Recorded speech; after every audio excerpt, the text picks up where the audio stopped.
मैं हूं सफदर रिजवी, आप देख रहे हैं लाइव एक्सप्रेस चैनल। आज हमारे साथ बातचीत के लिए बरेली से मौलाना सैयद नजफी हैं। सैयद नजफी को लखनऊ के कम लोग जानते होंगे क्योंकि मौलाना बॉम्बे के रहने वाले हैं, लेकिन पिछले कई महीने से बरेली में मदरसा और ट्रस्ट चला रहे हैं। इसी बीच उन्होंने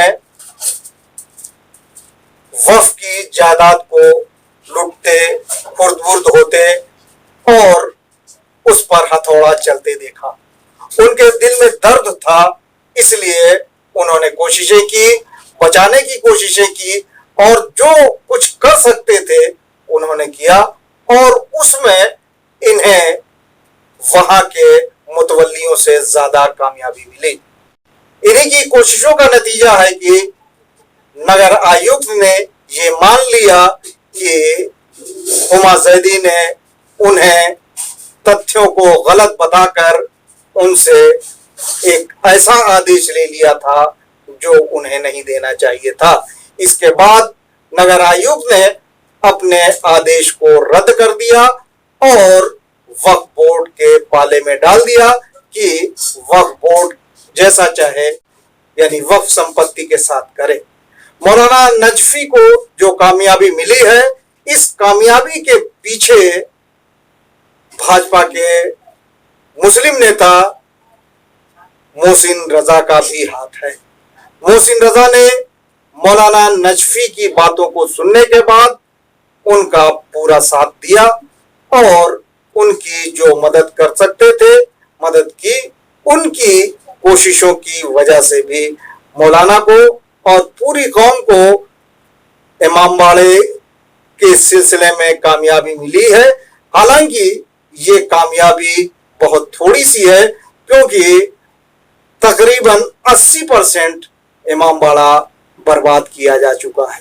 हम बातचीत करेंगे मौलाना सैयद नजफी से कि उन्होंने किस हाल में इमामबाड़े को देखा था और वो परेशान होकर किन किन लोगों से इसको बचाने की गुहार करते रहे।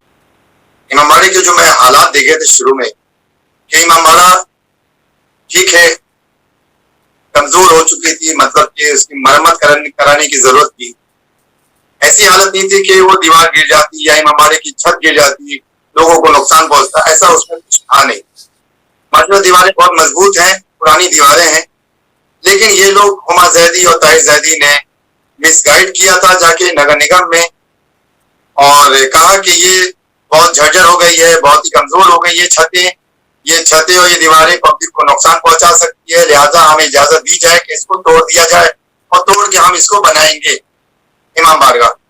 उन्होंने ये चीज को मिसगाइड करके इमाम बारगाह को बीच में रख के उन्होंने ये बात की, लेकिन बाद में पता चला कि हुमा जैदी और ताहिर जैदी ये कॉम्प्लेक्स और मॉल बनाना चाह रहे थे, क्योंकि इनकी नीयत खराब हो चुकी थी। ये काफी लोगों से मिल चुके थे, यहाँ तक कि भाजपा नेता ब्रिजेश पाठक से इन्होंने जाके मुलाकात की थी लखनऊ में और ब्रिजेश पाठक के पास इनका एक आदमी बैठता होता है जिसका नाम नदीम जैदी है। नदीम जैदी ने इस बात को ब्रिजेश पाठक की डिप्टी सीएम को पहुंचाया और डिप्टी सीएम ने नगर निगम को आदेश दिया और एप्लीकेशन जो है हुमा जैदी एक्सेप्ट कर ली। ये बात हुई। उसके बाद ये मालूम होता है कि हुमा जैदी के साथ सिर्फ डिप्टी सीएम ही नहीं थे, इसमें हमारे मुतवल्ली बरेली के जो मुतवल्ली जो है जमीर रजा वो भी इसमें मिले हुए थे, क्योंकि इससे वाज़ेह हो गया कि जब इमामबाड़ा जब टूट रहा था तो उस वक्त जमीर रजा खामोश थे, कोई आवाजें नहीं हुई, कोई बयान नहीं, कोई मैसेज नहीं।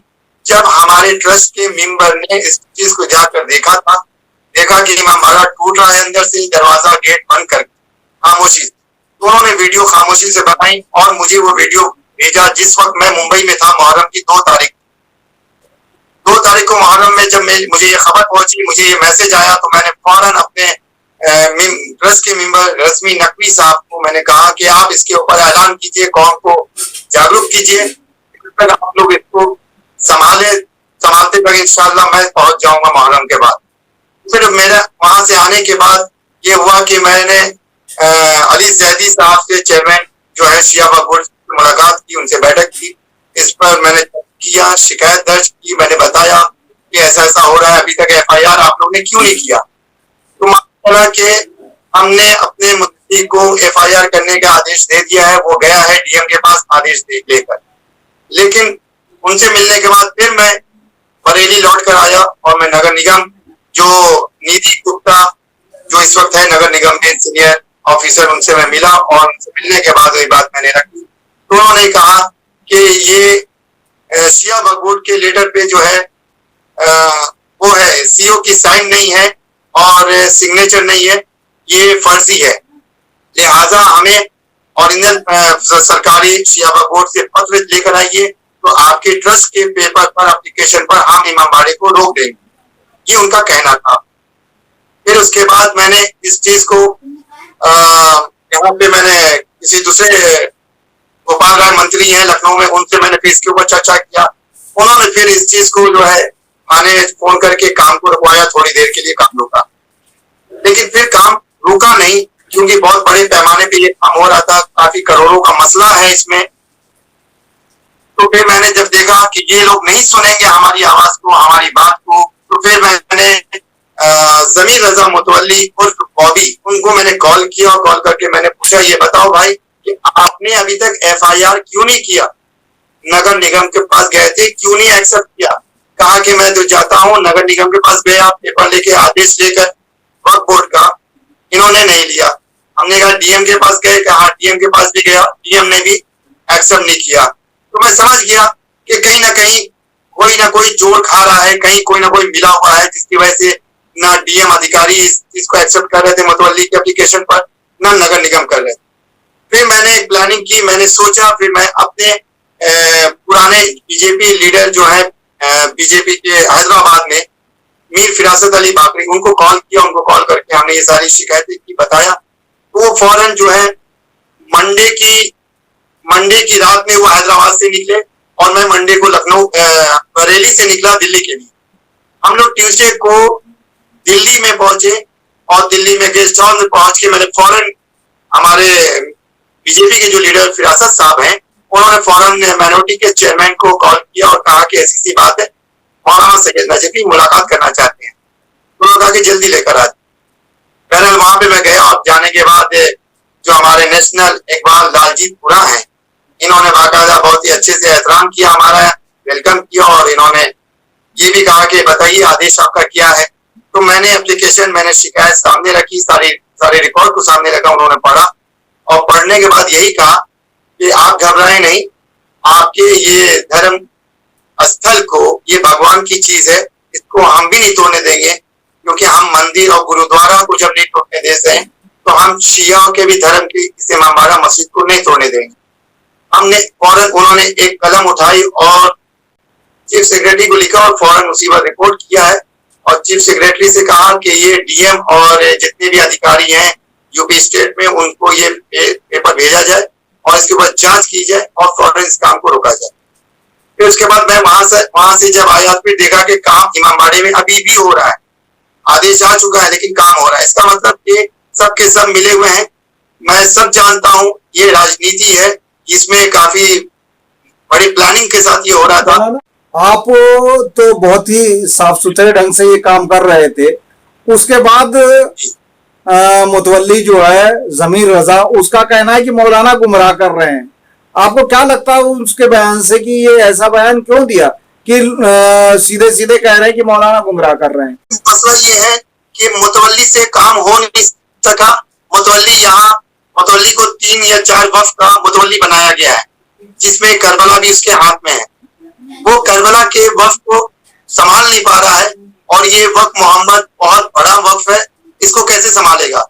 जब वो नहीं संभाल सका, जब देखा कि मौलाना सैयद नजफी खुद मान गए हैं, खुद ये सारे काम कर रहे हैं अपने ट्रस्ट के माध्यम से, ट्रस्ट के द्वारा, तो ये घबरा कर सोचने लगा कि अब मेरी मुतवल्ली चली जाएगी, जिसकी वजह से हमारी बुराई कर रहा है और हमारे बारे में कहा जा रहा है कि हम कंफ्यूज कर रहे हैं। हालांकि इसमें कहीं किसी भी पेपर में तस्करा मदरसे का नहीं है, जो उसने मदरसे के बारे में बताया है कि मैं मदरसे की बात कर रहा हूँ। तो किसी भी पेपर में या किसी भी मंत्री के पास कोई मदरसे के सिलसिले नहीं है, कोई बात नहीं, ना ट्रस्ट का बात है। इसमें सिर्फ हमारे मोहम्मद हुसैन वक्फ की बात चल रही है, 1115 जो हम अभी केस लड़ रहे हैं, इस केस के ऊपर हम बात कर रहे थे। क्या आपको लगता है कि मुतवल्ली जो है वो खुर्द-बुर्द करवाने में उसका हाथ है? जी, मुझे पूरा यकीन है, मुझे शक भी नहीं है इसके ऊपर, क्योंकि देखिए उसकी खामोशी ये हमें बता रही है कि वो उसका हाथ खुर्द-बुर्द में है, क्योंकि हुमा जैदी से वो मिला हुआ कहीं ना कहीं है, इससे ये वाज़ेह हो गई बात। क्योंकि कोई भी मुतवल्ली किसी जगह का होता है, मैं आपको बता दूं कि अगर मुझे मुतवल्ली बना दिया जाए किसी मस्जिद या इमामबाड़े का, तो हमारी आंख और दिमाग और कान खुले रहेंगे कि मस्जिद इमामबाड़े में हो क्या रहा है, क्या चल रहा है, कौन क्या कर रहा है, सारी खबर हमें होनी चाहिए। लेकिन ये मुतवल्ली ऐसा है कि इसको कोई खबर भी नहीं, और हालांकि ये हमारे रज़मी नकवी जो ट्रस्ट के मेंबर है, इनको ये इसने कहा भी कि हमें इसका इल्म नहीं कि इमामबाड़ा टूट रहा है, ये उसका जवाब था। जी, आप आलिम दीन हैं और आपके लिए ज्यादा आसान ये था कि आप मौलवियों से मिलते, खासकर मौलाना कल्बे जवाद, जिनके बारे में कहा जाता है कि उनकी सरपरस्ती में वक्फ बोर्ड चल रहा है। आपने उन्हें बेकार क्यों समझा और उनसे बात करने की जहमत क्यों नहीं गवारा की? देखिए मैं मौलाना कल्बे जवाद का एक अच्छा दोस्ताना था हमारा, लेकिन अब जो है 5 महीने से कोई दोस्ताना, कोई ताल्लुकात हमारे नहीं है। मैं बात वाजे करता हूँ, हक की बोलने आती है, झूठ फरेब धोखे में मैं ना किसी को रखता हूँ ना मैं दिलासा देता हूँ। मौलाना कल्बे जवाद का मसला यह है कि वो आफ्ताब शरीयत अपने आप को कहते हैं कि हम आफ्ताब शरीयत हैं, लेकिन अभी देखिए अभी की एक न्यूज मेरे सामने आई है, पहले वो मैं दे दूं कि उनको पाकिस्तान में होता हुआ आजादारी के खिलाफ वहां वो नजर आ रहा है, लेकिन बरेली 250 किलोमीटर पे बरेली का इमामबाड़ा टूट रहा है 2 महीने से, सबको खबर है। इसके बारे में एक बयान भी उन्होंने नहीं दिया और ना कोई आदेश दिया, ना वो अगर वो चाहते तो राजनाथ सिंह से मिलते, मुख्यमंत्री सीएम आदित्यनाथ योगी जी से मिलते, कोई इमामबाड़े को रुकवाते, लेकिन उन्होंने नहीं। मुझे यहाँ पे भी शक है कि हुमा जैदी और ताहिर जैदी कल्बे जवाद से भी मिली हैं, जिन्होंने जाकर वहां पर अपनी फाइल दिखाई है, वहां पर मिले हैं, चाहे वो शमील शमशी हो और चाहे वो कल्बे जवाद हो। कल्बे जवाद को उलमाए हिंद, पूरे हिंदुस्तान के उलमा नहीं एक्सेप्ट करते हैं, उनके जो चाहने वाले जो मौलवी हैं, जो मौलवियों का पेट भरता है, जो भरते हैं, वही मौलवी उनको एक्सेप्ट करते हैं। बाकी कोई भी उलमाए दीन, हमारे हक परस्त जो उलमाए दीन हिंदुस्तान के पूरे स्टेट के, हर स्टेट, वो इनको एक्सेप्ट नहीं करते हैं। और एक बात और बता दूं, अभी आप बताइए कि अभी 6 महीना पहले या 5 महीना पहले तकरीबन मौलाना शरीफ काजमी जेल में बंद हुए बिहार में, तो ये बिहार चले गए उनको रिहा कराने के लिए, लेकिन उनको रिहा नहीं करा पाए। वहां से उनकी बिहार की पब्लिक ने, बिहार की शियत ने उनको खुद वहां से भगाया, क्योंकि उनके रिहा कराने की दम, उनकी ताकत नहीं थी।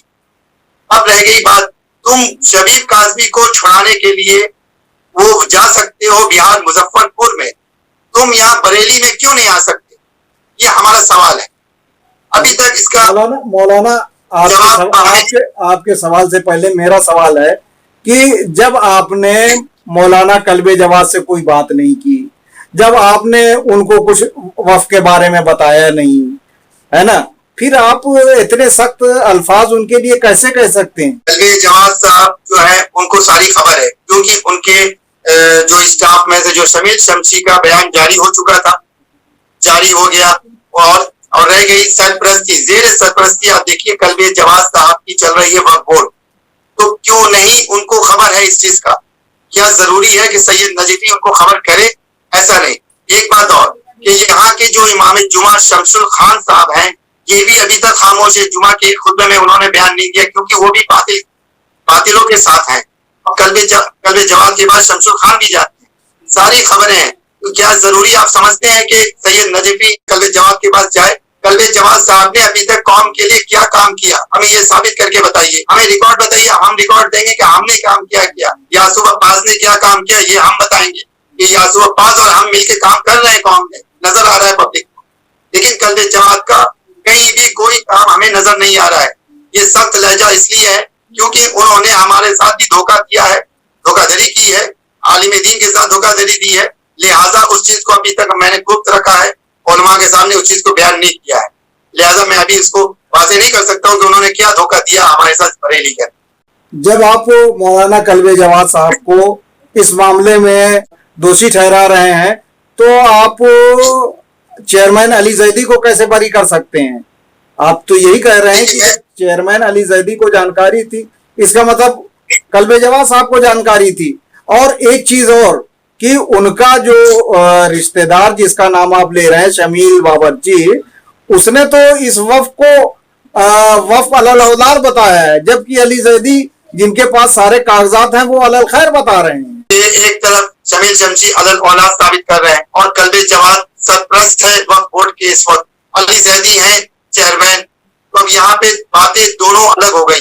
बातें ये अलग हुई कि अली जैदी साहब कह रहे हैं कि ये अलल खैर है, ये वक्फ में दर्ज है 1115 वक्फ मोहम्मद, और शमील शमशी कह रहे हैं कि नहीं ये अलल औलाद है, अलल खैर नहीं है। तो इसका मतलब ये है कि अली जैदी और शमील शमशी एक नहीं है।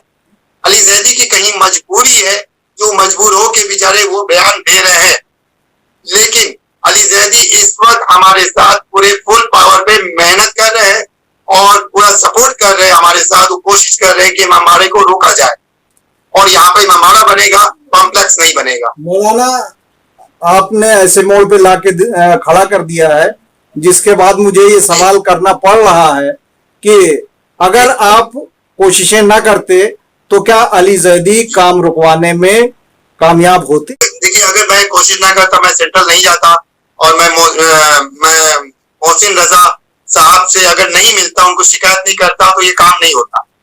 ये तय है, ये तयशुदा बात है, ये कंफर्म है। क्योंकि मोहसिन रजा ने इससे पहले भी इस वक्फ को भ्रष्ट बताया है और बताया है कि ये वक्फ बोर्ड जो है सही काम नहीं कर रहा है, जिस काम के लिए बना था वो काम नहीं कर रहा है। और उन्होंने मुख्यमंत्री योगी आदित्यनाथ को पत्र लिख के ये साफ साफ कहा था कि यहाँ इस बोर्ड को भंग कर देना चाहिए और कंट्रोलर बैठा देना चाहिए।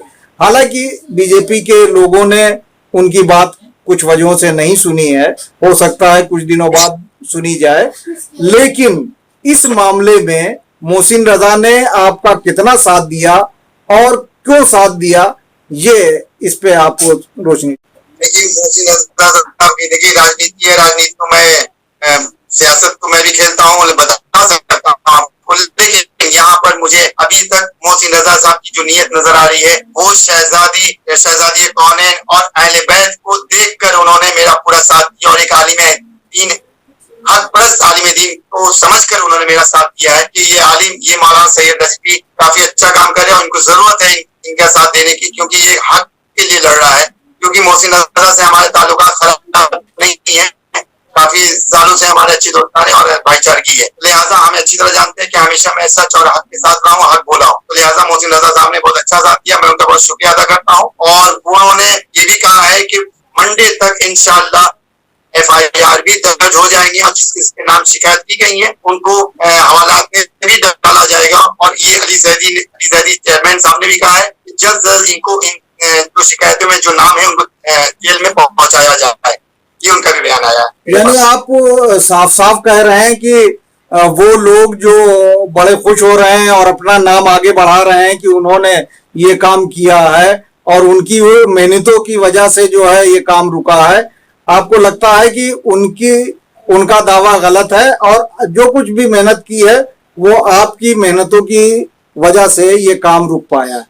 कि जिस वक्त मैं सेंट्रल तक नहीं पहुंचा था, उस वक्त तक ये लोग खुद गए थे आदेश लेकर वक्फ बोर्ड का जमीन रजामंदी में डाला। क्या आपको भी बीच में डराने धमकाने और चुपचाप बैठने की के लिए कोशिशें की गई कि आप चुपचाप हो जाएं, खामोश हो जाएं और काम चलता रहे? जी, मुझे डायरेक्ट फोन अभी तक आया नहीं है, लेकिन मुझे वाया मेरे दोस्तों के जरिए फोन आया है। मुझे कल परसों की रात मुझे फोन आया, जब मैं दिल्ली में था तब मुझे कहा गया कि मौलाना सैयद नजफी आप खामोश हो जाएं, आपके लिए ये खतरा है, ये नुकसानदेह है। आप हुमा जैदी और या ताहिर जैदी को या नदीम जैदी को नहीं जानते, ये लोग बहुत पैसे वाले हैं, अरबपति लोग हैं, ये लोग कुछ भी कर सकते हैं आपके खिलाफ, आपके ऊपर हमला कर कुछ भी कर सकते हैं, लिहाजा आप खामोश हो जाए, ना बोले बेहतर है।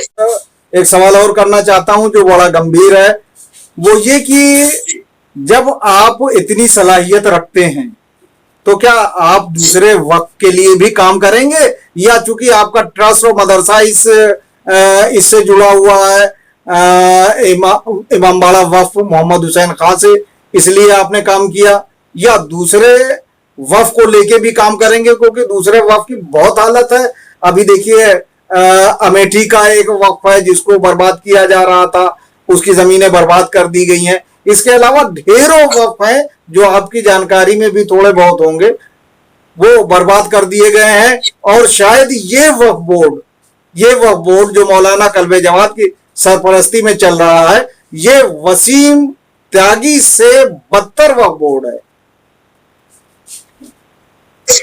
देखिए इंशाल्लाह हमने चेयरमैन साहब से ये बात की है कि देखिए हम सिर्फ बरेली के वक्फ मोहम्मद के सिर्फ नहीं लड़ रहे थे, हम इंशाल्लाह आपके साथ वक्फ बोर्ड के साथ यूपी में जहां भी जरूरत पड़ेगी औकाफ बचाने की, वहां सैयद नजफी खड़ा है, मैंने ये बात रखी है। और हमारा ट्रस्ट अल-हक चैरिटेबल सोसाइटी तैयार है और यूपी के सारे औकाफ को बचाने के लिए। क्या आपको लगता है कि शमील बावर्ची जो वक्फ बचाने का सबसे बड़ा मुखिया अपने को बताता है, वो और मौलाना कल्बे जवाद दोनों आपको काम करने देंगे? मुझे तो नहीं लगता है कि शमील शमशी हो या कल्बे जवाद मुझे ये मौका देंगे काम करने के लिए।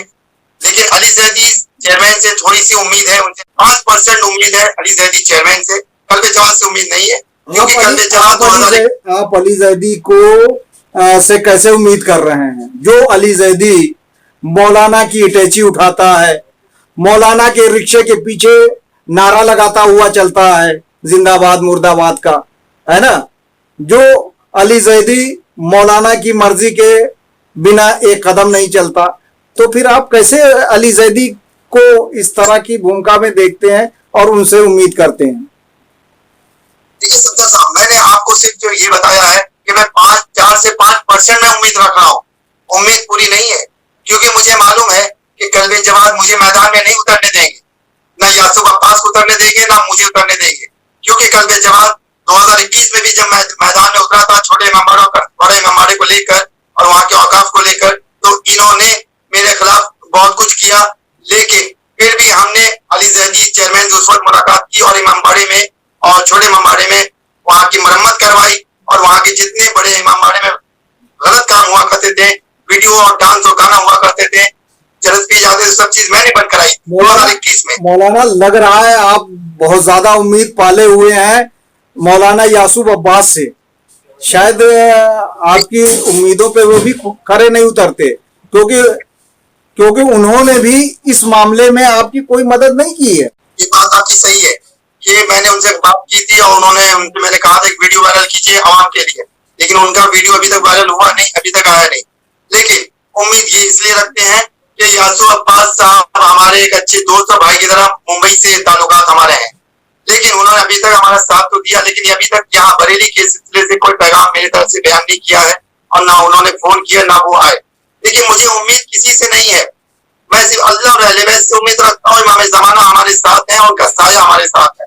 जब तक लब्बैक या हुसैन इमाम ज़माना का साया रहेगा हमारी ज़बान और हमारे सरों पर, हम किसी से डर के नहीं रहेंगे और बोलेंगे और हक के लिए लड़ेंगे।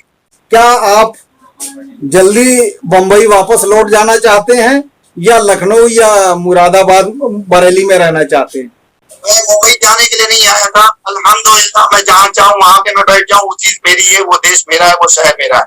लेकिन मैं बरेली में रहता हूँ, यहाँ का बाशिंदा बन चुका हूँ, यहाँ के डॉक्यूमेंट्स मेरे हो रहे हैं, मैं यहाँ का ट्रस्टी हूँ, यहाँ का मदरसे का प्रिंसिपल हूँ और यहाँ से जाने की उम्मीद नहीं हो। अगर लोग ये सोच रहे हैं कि सैयद नजफी को धमकी देकर, धमका कर और हड़का कर इनको मुंबई भगा दिया जाए, तो ये गलत फहमी में वो लोग जी रहे हैं, लिहाजा अपने दिमागों से निकाल दें। मेरे साथ बीजेपी की सरकार पूरी साथ बैठी हुई है। अगर यूपी की सरकार हमारे साथ नहीं, सेंट्रल की सरकार हमारे साथ है और आवाम हमारे साथ है और मेरे मौला मेरे साथ है, बाकी और हमें किसी की जरूरत नहीं है। हमारे आपसे गुजारिश है कि इस चैनल को सब्सक्राइब करें, लाइक करें, शेयर करें और कमेंट करें।